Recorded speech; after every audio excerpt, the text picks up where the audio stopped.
రాష్ట్రంలోనే కాదు తెలుగు రాష్ట్రాల్లో అత్యంత సీనియర్ శాసనసభ్యులు మీరు ఒకరు. బీసీ నేతగా గుర్తింపు ఉన్న మిమ్మల్ని నేడు శాసనసభ అధ్యక్ష పదవిలో చూడడం చాలా సంతోషంగా ఉంది. అధ్యక్ష, అంతవరకు మిమ్మల్ని సభలో ఇక్కడ చూసాం, ఈరోజు అధ్యక్ష స్థానంలో చూస్తున్నాం. చాలా ఆనందంతో చాలా గర్వపడుతున్నాం. అందరి ఆమోదంతో 16వ శాసనసభకు స్పీకర్గా ఏకగ్రీవంగా ఎన్నికైన మీకు నా హృదయపూర్వక అభినందనలు, శుభాకాంక్షలు. ఈరోజు ఇక్కడ చాలామంది కొత్త శాసనసభ్యులు వచ్చారు.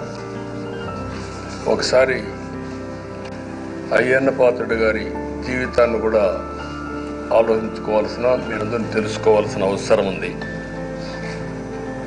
మనందరి మాదిరిగానే ఆయన కూడా ఒక హంబుల్ కుటుంబంలో 1957 సెప్టెంబర్ 4వ తారీఖున ఉత్తరాంధ్రలో నర్సీపట్నంలో జన్మించారు.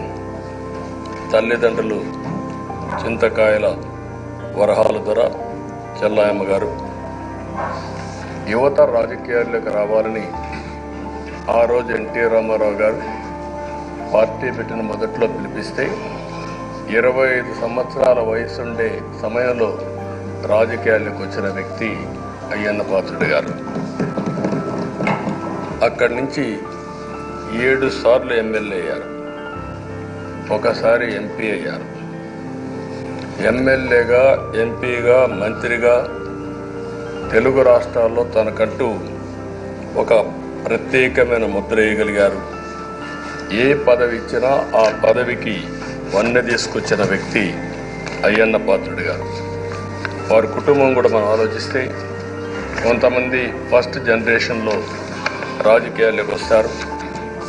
అయ్యన్న పాత్రుడు గారిని చూస్తే 6 దశాబ్దాలు రాజకీయ చరిత్ర కలిగిన కుటుంబం. 1962లో అయ్యన్న పాత్రుడు గారి తాత లచ్చా పాత్రుడు గారు స్వతంత్ర పార్టీ నుంచి పోటీ చేసి గెలిచారు. స్వాతంత్ర సమరయోధుడు గౌత లచ్చన్న సమకాలికునిగా పనిచేశారు. అదే వారసత్వాన్ని కొనసాగిస్తూ అయ్యన్న పాత్రుడు గారు ఇప్పటివరకు పనిచేస్తున్నారు. 83, 85, 94, 99, 2004, 2014, 2024లో ఎమ్మెల్యేగా విజయం సాధించారు. నర్సీపట్నంలో తెలుగుదేశం పార్టీ పెట్టినప్పటి నుంచి వారే పోటీ చేస్తున్నారు. అది వారి యొక్క ప్రత్యేకత. 7 సార్లు ఎమ్మెల్యే గెలవడం, 16 సంవత్సరాలు మంత్రిగా పనిచేయడం, 1996లో అనకాపల్లి ఎంపీగా గెలుపొంది 2 సంవత్సరాలు అక్కడ పనిచేయడం, తెలుగుదేశం పార్టీ పాలిట్ బ్యూరో సభ్యుడిగా 10 ఏళ్ళు పనిచేశారు. టెక్నికల్ ఎడ్యుకేషన్, రోడ్లు, భవనాల శాఖ, అటవీ శాఖ, పంచాయతీరాజ్ శాఖ మంత్రిగా బాధ్యతలు నిర్వహించారు. 3 సార్లు R&B మినిస్టర్గా పనిచేశారు. అదేవిధంగా మనం ఒకసారి చూస్తే ఎప్పుడూ పోరాట యోధుడు, రాజీ పడని నాయకుడు, ఒక విశిష్టమైనటువంటి లక్షణాలుండే వ్యక్తి. తెలుగు రాష్ట్రాల్లో ఏ మారుమూల ఎవరిని అడిగినా అయ్యన్న పాత్రుడు గారిని గురించి చెప్తారు. 66 సంవత్సరాలు, ఇప్పుడు కూడా ఫైర్ బ్రాండే, చనిపోయే వరకు ఫైర్ బ్రాండ్గానే ఎక్కడ రాజీనే లేదు. అదే మరి ఇంకొక పక్కన చూస్తే తనకంటూ ఒక ఇమేజ్. అదే సమయంలో లాయల్టీ ఫ్యాక్టరీలో కరుడు గట్టిన పసుపు యోధుడుగా పార్టీలో ఇంతవరకు ఉండాలి, ఎప్పటికీ ఉండాలి. అది ఆయన ప్రత్యేకత. నీతి, నిజాయితీ, నిబద్ధత ఇవన్నీ ఉణికిపుచ్చుకొని రాజకీయం చేశారు. 42 సంవత్సరాలు. ఇప్పుడు చాలామంది ఫస్ట్ టైం వచ్చేవాళ్ళు ఉన్నారు, కొంతమంది రెండోసారి వచ్చేవాళ్ళు ఉన్నారు. 42 సంవత్సరాలు ఒక నియోజకవర్గం అంటి పెట్టుకొని నర్చర్ చేసి 7 సార్లు గెలవడం అనేది ఒక అరుదైన అనుభవం. చాలామందికి 2-3 సార్లుగా ఫెట్టెక్కి వస్తుంది. అక్కడి నుంచి మనుషులు మారిపోతూ ఉంటాం. అలాంటి సందర్భంలో ఎప్పుడు కూడా రాజీ పడకుండా పనిచేశారు. 42 సంవత్సరాలుగా పసుపు జెండాను మోస్తూనే ఉన్నారు. పార్టీని కన్న తల్లిగా భావించే నాయకుడు, పోరాట యోధుడు. ఎప్పుడు కూడా రాష్ట్రంలో అభివృద్ధి చేయడమే కాకుండా ఉత్తరాంధ్ర అభివృద్ధి కోసం, ప్రత్యేకంగా విశాఖపట్నం అభివృద్ధి కోసం ఎనలేని కృషి చేసిన నాయకుడు అయ్యన్న పాత్రుడు గారని చెప్పి కూడా నేను మీకు తెలియజేస్తున్నాను. ఇంకొక పక్కన ఉత్తరాంధ్ర సుజల స్రవంతి, విశాఖపట్నం, విజయనగరం, శ్రీకాకుళం నీళ్లు కావాలి, గోదావరి నీళ్లు రావాలి, ఆ ప్రాంతం కూడా బాగుపడాలి, మా కరువు ప్రాంతానికి నీళ్లు కావాలని వెనకబడి క్యాబినెట్ మినిస్టర్గా దాన్ని శాంక్షన్ చేయించిన వ్యక్తి అయ్యన్న పాత్రుడు గారు. దానికి మనస్ఫూర్తిగా అభినందిస్తున్నాను. అందరికి కూడా కష్టాలు వస్తూ ఉంటాయి.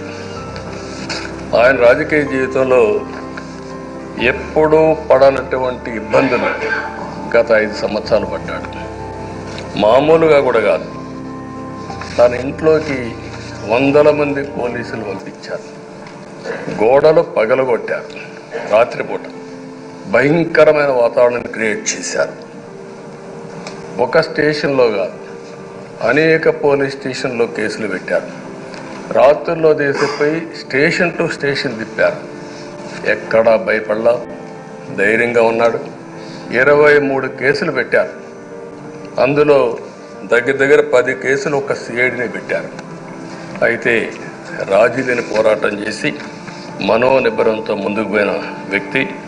కడాన మనందరం గుర్తుపెట్టుకోవాల్సింది 60 సంవత్సరాలు, 62-63 సంవత్సరాలు ఉండే వ్యక్తి పైన అత్యాచారం కేసు కూడా పెట్టారు. ఇవన్నీ కాకుండా అంటే ఎలాంటి పాలకులు ఉన్నారు, ఎలాంటి జరుగుతాయి అనేదానికి ఒక ఉదాహరణ ఇవన్నీ జరిగాయి. అయితే ఒక్క విషయం ఉండే సభ్యులందరికీ విజ్ఞప్తి చేస్తున్నాను.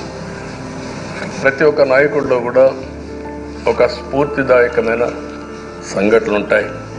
అందుకే ఇన్నిసార్లు గెలుస్తారు. అలాంటి మన అయ్యన్న పాత్రుడు గారిలో ఉండే మంచి పాజిటివ్ పాయింట్స్ అన్ని కూడా మీరు కూడా ఆలోచించుకోవాల్సిన అవసరం ఉంది. ఒక వ్యక్తి చట్టసభకు రావడం ఒక అరుదైన గౌరవం. ఇది ఒక అవకాశం.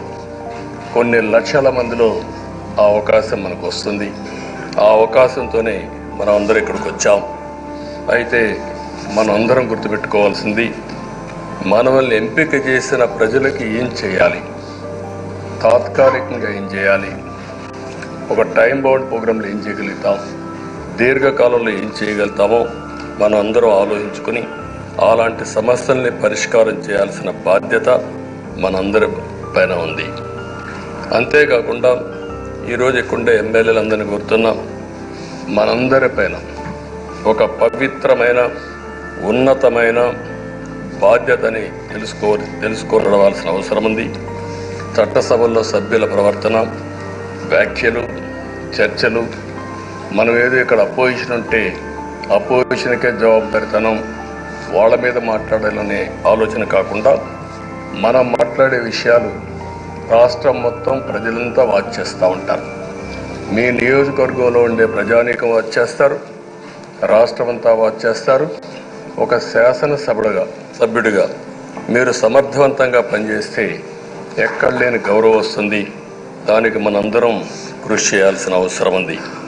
అయితే ఓసారి బాధేస్తుంది, గడిచిన 5 సంవత్సరాలు శాసనసభ అంటే చాలా భిన్నంగా నడిచింది. ఎంతో పవిత్రమైన శాసనసభను గత ప్రభుత్వం ఒక వికృతమైన పోకడలు, నీచ రాజకీయాలు, వ్యక్తిత్వ హననానికి ఒక వేదికగా చేశారు. ఇదే అసెంబ్లీలో దూషణలు, బూతులు, విక్కరింతలు, కక్ష సాధింపులు, మైకు లేకుండా పోవడం ఒకటి కాదు, చాలా సమస్యలు వచ్చాయి.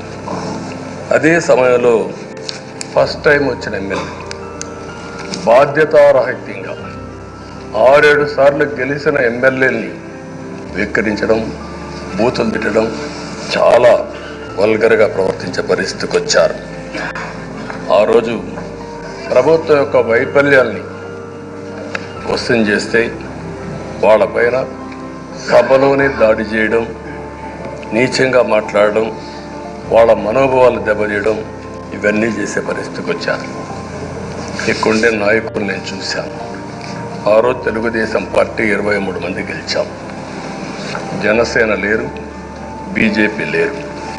కానీ ఆ 23 మందిని గెలిచినాక ఇదే అసెంబ్లీకి వస్తే వాళ్ళు ప్రవర్తించిన తీరు మీరు చూస్తే చాలా బాధాకరంగా ఆ రోజు పనిచేసే పరిస్థితికి వచ్చారు. ఆ రోజు ఒక్క విషయం మీరు చూస్తే, నేను కూడా ఇదే హౌస్లో చాలా బాధపడిన సందర్భం రోజు ఉంది. మెంబర్స్ అందరం ఉన్నాం. నన్ను గురించి, నా కుటుంబాన్ని గురించి ఇష్టానుసారంగా మాట్లాడితే కనీసం యాక్షన్ తీసుకోవడానికి నాకు మైక్ ఇవ్వమని అడిగాను. మేము నిరసన తెలియజేసి వెళతామని మైక్ అడిగితే మైక్ ఇవ్వలేదు. ఇవ్వకుండా మీరు చూస్తే మామూలు సంఘటన కాదు. ఆ రోజు నేను ఒక మాట చెప్పాను, ఇది గౌరవ సభ కాదు, మీరు నాకు మైక్ కూడా ఇవ్వడం లేదు. మైక్ ఇవ్వకపోయినా నేను స్టేట్మెంట్ ఇవ్వాలి కాబట్టి ఇచ్చేడతాను రికార్డు కోసం అని చెప్పి గట్టిగా లేచి ఇదే సీట్లో కూర్చొని ఆ రోజు నేను చెప్పింది అదే వర్డ్స్ మీకు రిపీట్ చేస్తున్నాను. నేను స్టేట్మెంట్ ఇవ్వాలనుకున్నాను, మీరు మైక్ ఇవ్వకుండా చేశారు. అయినా నాకు బాధ లేదు. మళ్ళీ చెప్తున్నా, ముఖ్యమంత్రిగానే ఈ హౌస్కు వస్తాను తప్ప అదర్వైజ్ అవసరం లేదు. ఇది ఒక గౌరవ సభ కాదు. ఇలాంటి గౌరవ సభలో నేనుండనని మరొక్కసారి చెప్తూ మీకు నమస్కారం. ప్రజలకు విజ్ఞప్తి చేస్తున్నా, నా అవమానం మీరు అందరూ అర్థం చేసుకొని నిండు మనసుతో ఆశీర్వదించాలని కోరుతూ ఈ సభ నుంచి వాకౌట్ చేస్తున్నానని చెప్పి వాకౌట్ చేసి బయట ప్రెస్ కాన్ఫరెన్స్ పెట్టాను. ఎందుకు ఈ విషయం చెప్తున్నానంటే, నా జీవితంలో ఇది 9వసారి నేను వెళ్ళే. ఈ రాష్ట్రంలో తెలుగు జాతిలో నాకు వచ్చిన అవకాశాలు ఏ నాయకుడికి రాలేదు. 14 సంవత్సరాలు ముఖ్యమంత్రిగా పనిచేశాను. ఇప్పుడు మళ్ళీ ముఖ్యమంత్రి అయ్యాను. 15 సంవత్సరాల అపోజిషన్ పార్టీ లీడర్గా పనిచేశాను. కానీ తిరుపతిలో నా పైన దాడి జరిగింది. 24 క్లేమోర్ మైన్స్ నా మీద బ్లాస్ట్ చేశారు. ఆ రోజు కూడా నా కళ్ళలో నీళ్ళు రాలేదు. మొట్టమొదటిసారిగా ఎలాంటి సంబంధం లేని నా సతీమణి పైన ఆరోపణ చేశారు. ఆ ఒక్కరిపైన కాదు, ఈ రాష్ట్రంలో ఆడపడుతులందరిపైన, గౌరవంగా బ్రతికే ఆడబిడ్డలందరినీ అవమానం చేయడం, సోషల్ మీడియాలో పెట్టడం, క్యారెక్టర్ అసోసినేషన్ చేయడం, ఇలాంటి చాలా సంఘటనలు జరిగాయి. దానికి పరాకాష్ఠగా మరో శాసనసభ్యులు కానీ, కొంతమంది అయితే భవానీ శాసన సభలో సభ్యురాలుగా ఉండి ఎన్నో పోస్టింగ్స్ పెట్టే పరిస్థితికి వచ్చారు. అలాంటి సంఘటనలు చూసిన తర్వాత ఫస్ట్ టైం నా జీవితంలో ఆడబిడ్డల కోసరం ఇలాంటి హననాన్ని చేశారని బాధపడుతూ కంటతడి పెట్టాను. ఆ రోజే అనుకున్నా, ఇలాంటి పార్టీ ఈ రాష్ట్రానికి అరిష్టం, ఇలాంటి వ్యక్తిత్వం ఉండకూడదు. మళ్ళీ ఈ రాష్ట్రాన్ని గౌరవ సభ చేసి హోందాగా నడిపించే వరకు నేను పనిచేస్తానని చెప్పి ఒక శపథం చేశాను. ఆ శపథం ప్రకారమే ప్రజలు గెలిపించారు, వచ్చాను. ఈరోజు 2 సంవత్సరాల తర్వాత, ఆ రోజు నేను వెళ్ళింది 2021 నవంబర్ 19వ తారీఖున వెళ్ళాను. నిన్న మీ అందరి ఆశీస్సులతో, ప్రజలందరి యొక్క ఆమోదంతో ఈ సభలోకి ఎంటర్ అయ్యాం. నాకు జరిగిన అవమానం కానీ, ఆడబిడ్డలకు జరిగిన అవమానం కానీ భవిష్యత్తులో ఎవరికీ జరగకుండా కాపాడే బాధ్యత ఈ అసెంబ్లీ తీసుకోవాలని అందరినీ కోరుకుంటున్నాను. నా గౌరవాన్ని కాపాడిన ప్రజానీకానికి మరొకసారి మనస్ఫూర్తిగా ధన్యవాదాలు, అభినందనలు. నా జీవితాంతం రుణపడి ఉంటా. మళ్ళీ నాకు జన్మనంటే తెలుగువాడుగా పుట్టాలని, తెలుగు గడ్డ రుణం తీర్చుకోవాలని నా ఆకాంక్ష. తప్పకుండా ఇచ్చేస్తాను. మొన్న మీరు ఒక్కసారి చూస్తే ఎన్నికల్లో ఇక్కడుండే శాసనసభ్యులందరికీ అనుభవం ఉంటుంది. ఎక్కడో అమెరికాలో ఉండే వ్యక్తులు 5 లక్షలు 10 లక్షల రూపాయలు ఖర్చు పెట్టుకుని ఓటొచ్చి ఓటేయడం, నెల 2 నెలలు పనిచేసే పరిస్థితికి వచ్చారు. వేరే రాష్ట్రాల్లో ఉండే ప్రతి ఒక్కరూ ఇది నా బాధ్యత అనే ఉద్దేశంతో అందరూ వచ్చి ఓట్లేసే పరిస్థితికి వచ్చారు. కొన్ని సంఘటనలు చూస్తే ఆశ్చర్యం వేస్తుంది. ఈ హైదరాబాద్ నుంచి ఎన్నికల ముందు రోజున 55 ట్రైన్లు వేశారు. 55 ట్రైన్లో ఫుట్పాత్లపై నిలబడుకొని వచ్చారు. ఏసీలో ఫుల్గా, మామూలుగా ఏసీ అంటే ఒక ప్రెషర్ ఉంటుంది, ఎక్కువ మంది ఉంటే గాలి ఆడదు.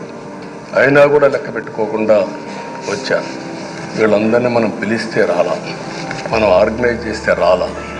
కానీ ప్రజలు గెలవాలి, ఈ రాష్ట్రాన్ని కాపాడుకోవాలని పిలిపించాం ఎన్డీఏ. పవన్ కళ్యాణ్ గారు, బీజేపీ, తెలుగుదేశం ముగ్గురం కలిసి దాంతో స్పందించి పెద్ద ఎత్తున ప్రతి ఒక్కరూ మా బాధ్యతను వచ్చారు. అదే మాదిరిగా పేదవాడు భోజనం తెచ్చుకొని బస్సుల్లో వచ్చి ఓటేసి మళ్ళీ వెళ్ళారు. అంటే అంత అభిమానం చూపించారు. వాళ్ళ రుణం తీర్చుకోవాల్సిన బాధ్యత ఈ సభ పైన ఉందని చెప్పి మీ అందరికీ తెలియజేస్తున్నా. ఆ బాధ్యతని మన కళ్ళ ముందు ఎప్పుడూ కనపడవలసిన అవసరం ఉంది. ఈరోజు రాష్ట్రం విధ్వంసమైన రాష్ట్రాన్ని మళ్ళీ గాడిన పెట్టాలి. మంత్రులందరం ప్రమాణ స్వీకారం చేశాం, పవన్ కళ్యాణ్ గారు అందరం కూడా చేశాం. కానీ ఈరోజు ఒక్కసారి ఆలోచిస్తే ఎక్కడున్నామో తెలియని పరిస్థితి, ఎంత అప్పు ఉందో తెలియని పరిస్థితి, చాలా సమస్యలు ఉన్నాయి. అయితే ప్రజలు మంచి ఎమ్మెల్యేలు ఎన్నుకున్నారు. నేను కానీ, పవన్ కళ్యాణ్ గారు కానీ, బీజేపీ కానీ, అగ్రనాయకత్వం అందరం కూడా, నరేంద్ర మోడీ గారితో సహా ఇంకొక పక్క అమిత్ షా గారు అందరం కూడా మీటింగ్లు పెట్టినప్పుడు చాలా స్పష్టంగా హామీలు ఇచ్చాం. అవి నమ్మారు, మనలందరినీ ఎంపిక చేసుకున్నారు. మీరందరూ కలిసి ఒక మంచి వ్యక్తిని, రాజకీయాల్లో గౌరవాన్ని కాపాడే వ్యక్తిని, పార్టీని నమ్ముకున్న వ్యక్తిని మీరు ఎన్నుకున్నారు. ఈరోజు మనందరం కూడా గుర్తుపెట్టుకోవాల్సింది, ఇక్కడికి వచ్చినప్పుడు అవతల పార్టీ వాళ్ళు మనం ఎగతాళి చేయాల్సిన అవసరం లేదు. ప్రజలు పనిష్మెంట్ ఇచ్చారు. ఇదే హౌస్లో నేను చూశాను.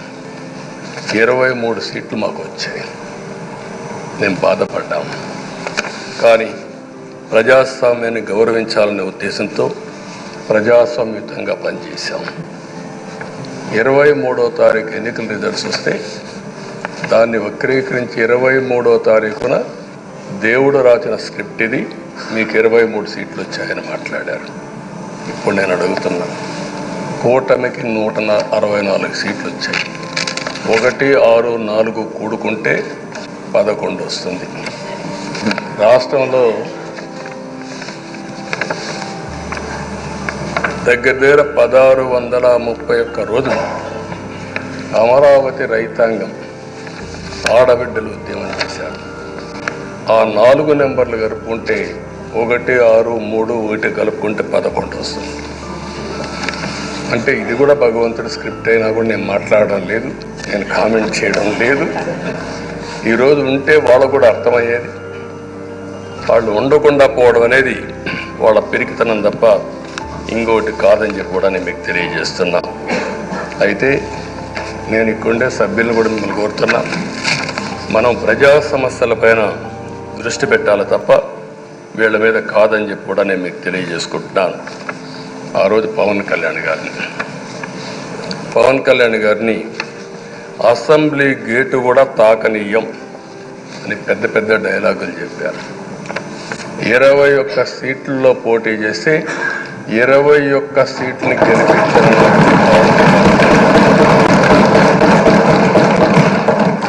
వైనాట్ 175 అని చెప్పి 11 కూడా తెచ్చుకోలేని నాయకత్వం.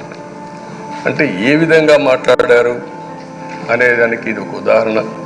ఆ రోజు పవన్ కళ్యాణ్ గారు చాలాసార్లు, నేను కూడా అన్నాను, బయట చాలామంది అభినందించారు. ఎక్కడ తగ్గాలో తగ్గడం, ఎక్కడ గెలవాలనో గెలవడం నేర్చిన వ్యక్తి పవన్ కళ్యాణ్ గారు. దానికి మనస్ఫూర్తిగా అభినందిస్తున్నాం. ఈరోజు మనందరం కూడా గుర్తుపెట్టుకోవాల్సింది, రాజకీయాల్లో సుదీర్ఘమైన రాజకీయాలు ఉన్నాం. మొత్తం కలిసి 16వ సభ. మీ అందరికంటే సీనియర్ మోస్ట్ నేను. 8 + 1 9వసారి. అంటే 16 సభల్లో 16వ సభ, 9 సభల్లో ఉన్నాను. అంటే అన్ని సభలను చూశాను. నా జీవితంలో ఎప్పుడూ చూడని సభ మొన్న జరిగిన సభ, 15వ శాసనసభ. కానీ ఇప్పుడు నేను కోరుకునేది మీ దగ్గర నుంచి, అది ఒక చెడు సభ కింద, ఒక గౌరవ సభ కింద మనం భావించాం. కానీ అత్యున్నతమైన సభగా 16వ శాసనసభని నిర్వహించే బాధ్యత మనందరిపైన ఉంది. గౌరవప్రదంగా నిర్వహించాలి. అదే సమయంలో ఇక్కడుండే ప్రతిపక్షాల దృష్టిలో పెట్టుకొని కాదు, 24 గంటలు మనం ప్రజలతో ఉండాలి. ప్రజాప్రభుత్వంగా, ప్రజలకు జవాబుదారితనంగా ఉండాల్సిందిగా నేను మిమ్మల్ని అందరినీ కోరుకుంటున్నాను. ఈరోజు మనందరికీ అధికారం ఇవ్వడం కాదు, అతి ముఖ్యమైన బాధ్యత ఇచ్చారు. ఈ రాష్ట్రాన్ని మళ్ళీ ఘాట్న పెట్టమని మనతో మాట్లాడారు, మనకు చెప్పారు. ఎప్పుడు కూడా నేను ఒకటే భావిస్తాను, ప్రజా జీవితాలను మార్చే శక్తి ప్రభుత్వ విధానాలకు ఉంటుంది. ఆ ప్రభుత్వ విధానాలకు రూపకల్పన చేసే సభ ఈ చట్టసభ. ఈ విషయం ప్రతి ఒక్కరూ గుర్తుపెట్టుకోవాల్సిన అవసరం ఉంది. ఈరోజు మనం చేసే పని ఈరోజు ప్రజల భవిష్యత్తే కాకుండా భావితరాల భవిష్యత్తు కూడా నిర్ణయిస్తుంది. ఈరోజు భారతదేశం 91లో ఆర్థిక సంస్కరణలు వచ్చాయి. ఒక తెలుగు బిడ్డ పివి నరసింహరావు గారు ఆర్థిక సంస్కరణలు ప్రవేశపెట్టారు. ఈరోజు భారతదేశం ముందు చాలా వరకు అభివృద్ధి అయ్యే పరిస్థితి వచ్చింది. ఆయన ప్రవేశపెట్టిన ఆర్థిక సంస్కరణను నేను ఆదర్శంగా తీసుకొని ఆ రోజు ఉమ్మడి ఆంధ్రప్రదేశ్లో అనేక పాలసీలు తీసుకొచ్చాం, సంస్కరణలు తీసుకొచ్చాం. ఐటీ, విద్య, పాలనా రంగం, ఇన్ఫ్రాస్ట్రక్చర్, ఇవన్నీ మనం తీసుకొచ్చాం. ఎన్నో డికేడ్స్ కాదు, 25 సంవత్సరాల్లో దాని యొక్క ప్రభావం మనం అందరం మనకు కనపడుస్తుంది. ఈరోజు హైదరాబాద్ నగరం వన్ ఆఫ్ ది బెస్ట్ సిటీగా ఉందంటే 25 ఏళ్లకు మనకు తీసుకున్న నిర్ణయాలే కారణం. ఈరోజు నేను అందరినీ ఒకటే కోరుతున్నా, మీ అందరినీ, ఈరోజు భారతదేశం 5వ అతిపెద్ద ఆర్థిక వ్యవస్థ. ఇంకొక 4-5 సంవత్సరాల్లో ఎన్డీఏ ఆధ్వర్యంలో 3వ అతిపెద్ద ఆర్థిక వ్యవస్థగా తయారవుతుంది. 2047 వికసిత్ భారత్ ఎన్డీఏ నరేంద్ర మోడీ గారి కల అయితే, వికసిత్ ఆంధ్రప్రదేశ్ మనందరి కల కావాల్సిన అవసరం ఉంది. నాకు ఏమాత్రం అనుమానం లేదు, భారతదేశం ప్రపంచంలో అగ్రస్థానానికి వెళ్తాం. నెంబర్ 1 కానీ నెంబర్ 2 కానీ ఉంటాం. అదే సమయంలో మనందరి ఆశయం, మనం చేసే చట్టాలన్నీ కూడా తెలుగువారు ప్రపంచంలోని నెంబర్ 1గా ఉండాలని, ఆంధ్రప్రదేశ్ని జీరో పావర్టీ స్టేట్గా తయారు చేసి ఆర్థిక అసమానతలు తగ్గించే విధానానికి ఈ సభ శ్రీకారం చుట్టాలని కోరుకుంటూ, దానికి అయ్యన్న పాత్రుడు గారి అధ్యక్షతన మనం ముందుకు పోవాలని చెప్పి మనస్ఫూర్తిగా కోరుకుంటున్నాను. ఇంకొక పక్క ఈరోజు మీరందరూ కూడా గుర్తుపెట్టుకోవాల్సింది, ఈ సభలో దూషణలు, వికిలి చేష్టలు అవి కాకుండా ఉందాతనంతో ప్రతి ఒక్కరం కూడా ముందుకు పోయే విధంగా కార్యక్రమాన్ని తీసుకుపోవాల్సిందిగా నేను కోరుతున్నాను. 16 సభలు మనం చూసాం. ఈ 16 సభలు మీరు చూస్తే ఆంధ్రప్రదేశ్ శాసనసభ హేమీలు వచ్చారు.